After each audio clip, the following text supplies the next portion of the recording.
जय मसीह आ नमस्कार मित्र सब। मैथिली क्रिश्चियन टीवी द्वारा संचालित आजुक वचन कार्यक्रम में फिर से अहाँ सबके स्वागत करे छी।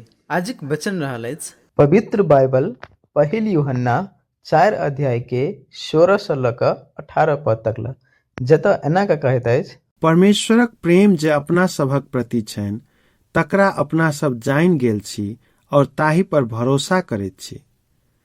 परमेश्वर प्रेम छथि, जे केओ प्रेम में रहैत अछि से परमेश्वर में रहैत अछि और परमेश्वर ओकरा में। अपना सब में प्रेम सिद्ध हेबाक उद्देश्य ई अछि जे अपना सब न्यायक दिन में निर्भय रही और एहि कारण निर्भय रही जे संसार में अपना सब तेहन छी जेहन यीशु छथि। प्रेम में डर नहीं होइत अछि, सिद्ध प्रेम डर के भगा दैत अछि, कारण डर दंड से संबंधित अछि। जे डराइत अछि से प्रेम में सिद्ध नहीं भेल अछि।